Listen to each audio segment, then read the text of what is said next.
Hi gang, Rob here. It is the afternoon of 20 May 2016 and I've got a knife review for you guys today. There's a shocker, huh?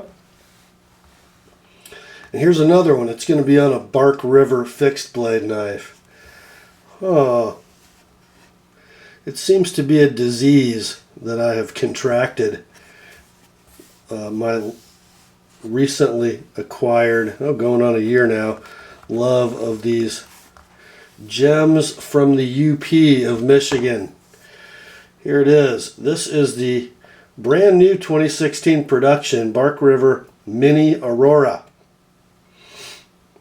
It is the smallest in a family of now 3 blades that bear the Aurora moniker. The original is a 4.5 inch bladed Bark River bushcraft knife. Yeah, spear point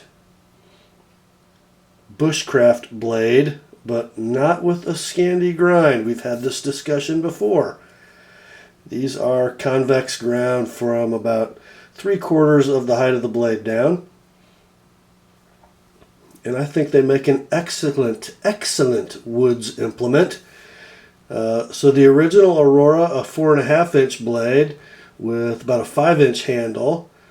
And then next out, I believe, this year was this, the Mini Aurora with its 3 11/16 inch blade and 3 15/16 handle. So not quite a 4 inch handle.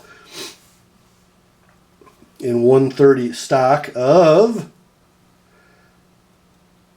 CPM 3V. Awesome fixed blade knife steel. Powdered metal, metallurgy,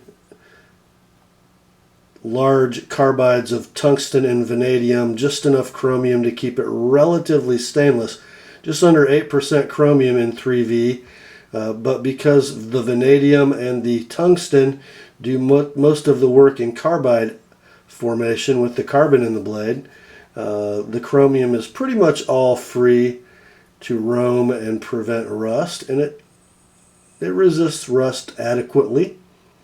You're not going to have to fret over it if you put it away wet. And because of the Bark River satin, if you do get some spotting, it's easy enough to remove. And then the third member, also out just in the last week or so, is the Aurora 2, which I think is a 5.5, 5 3/4 bladed version. So we've got the Mini on the small side, really an EDC size knife, or a companion bushcraft knife. And then we've got the large 5.5 inch version. I've really been enamored with the Aurora since I first became aware, so to speak, of Bark River knives. But the original was just too long for me to invest the money because it's just a size I'm not going to carry. It's too large for EDC, and I thought just a little too small for a camp knife or a woods knife. I'm really into EDC fixed blades lately. My first one was this gorgeous linen micarta with mosaic pins, featherweight Fox River, and let's sort of look at these knives side by side. You can see that the Mini Aurora, considerably longer in blade length, probably close to 1/2 inch, with a broader blade, a higher grind, but thicker stock. So I would classify these as very competitive in their slicing ability. We have a higher grind on the Mini Aurora, but this stock on the featherweight Fox River has less distance to travel thinness wise from the start of its grind to the edge. So the effective angle of the primary bevel and the thickness behind the edge about the same. Handle length is kind of interesting on these knives though. Let's look.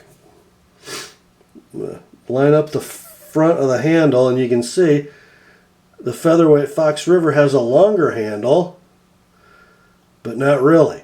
If you look at the way the pommel area of these are fashioned, We have a much larger flare at the back of the Fox River.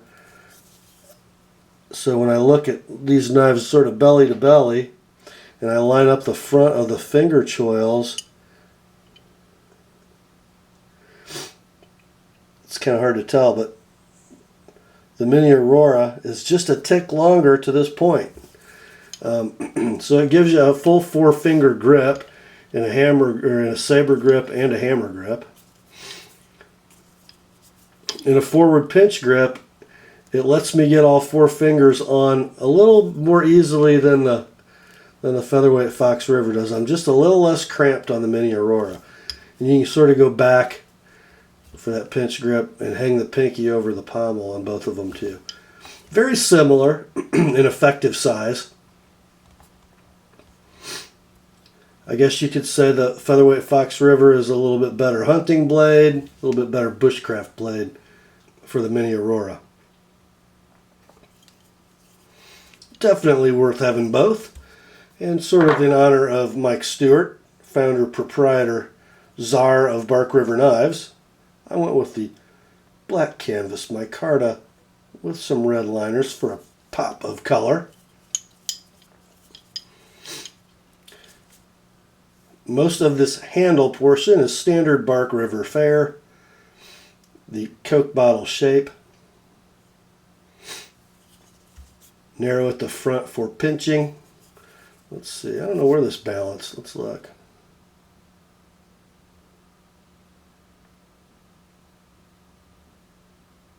Oh, just at the back of the index finger groove. Just great in all grips, especially this sort of vertical draw cut grip because of the shape of this pommel area. Just love it. And because it's 130 thousandths thick, 40 thousandths thicker than the FFR, it's a bona fide woods blade, small though it may be. Certainly you could baton kindling with this knife, the fine tip not too fine to beat on. I think you can make feather sticks with it, although as many of you guys have pointed out, I kind of suck at making feather sticks.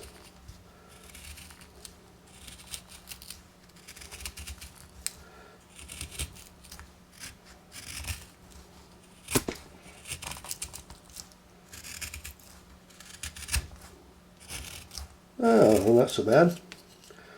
It don't suck too bad, especially, I mean, this is like an old piece of skid wood here or something, I don't know. Let's see how it bites, shall we? This is kind of an interesting test to do, especially with these Bark River knives. I'm going to kind of go into the corner of this rectangular section of, it's not skid wood, it's pine. I'm going to go right into the corner at about a 45-degree angle. Let's see how she bites. That's pretty deep. And because of that convex grind, it just falls out. Bites deep, doesn't hang up. Love the stuff. And let's see. I've been bragging about its slicing ability. Does it have any?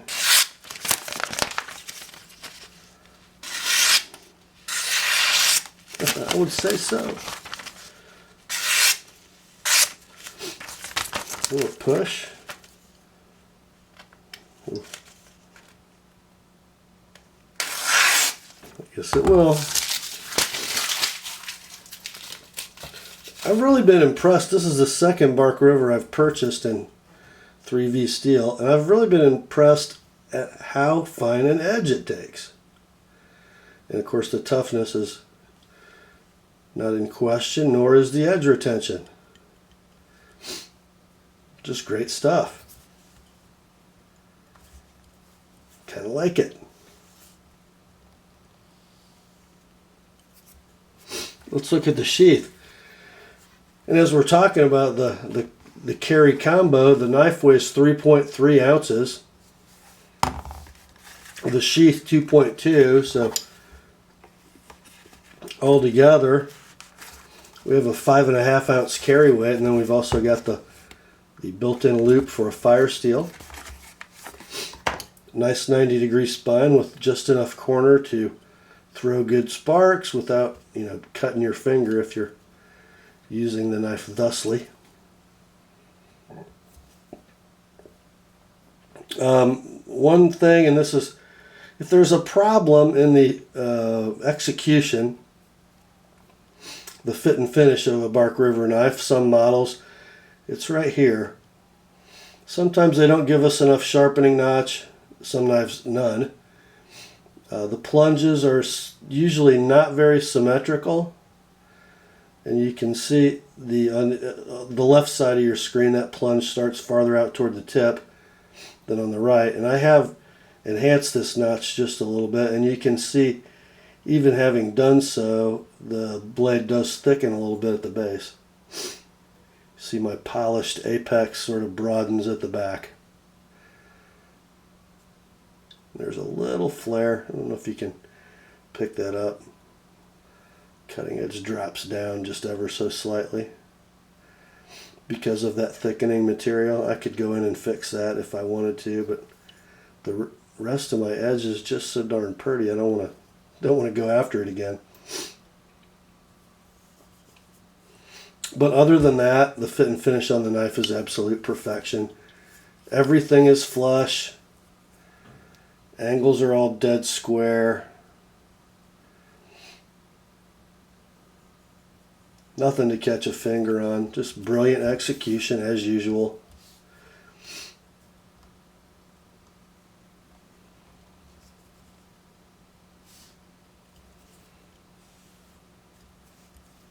Not much not to love here. You talk about, I really call this sort of an everything knife. You could take this on a 2 or 3 day camping excursion. If you knew you were going to be around a small diameter deadfall, you could run this as your only fixed blade, and you could cut cordage with it. You could prep dinner with it. You could cut your kindling with it. It reminds me a lot in size and in blade shape of the Bradford Guardian 3 in M390, I believe. We've seen that review on this channel. I think this is a far superior knife, though. I think 3V for a woods knife, even for EDC, a little tougher, which in a fixed blade, I think you want that.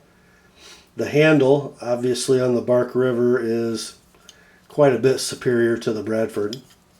And the level of finish, quality on a Bark River knife is definitely superior to that sort of Spartan utilitarian Bradford finish.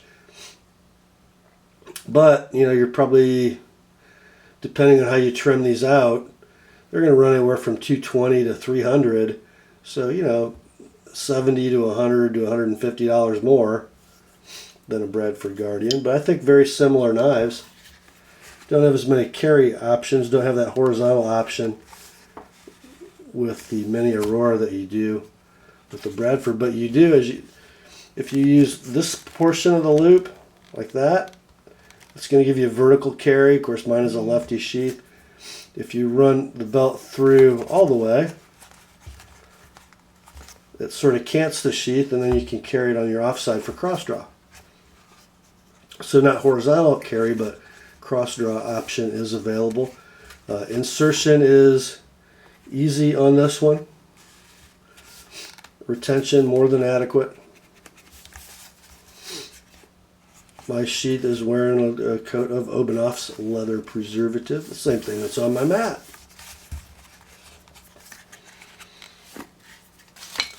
Do have a properly proportioned and sized and located lanyard hole in this knife. Just a beauty. I think she's a keeper. If you guys watched one of my last sale videos, you know that my Northwoods Iron River was in that sale. This is why. This is why. I think it was a good sort of trade-off for the collection. Well, that is all for this one, my friends. Grace to you and peace from God our Father and the Lord Jesus Christ, and remember, the Word is sharp.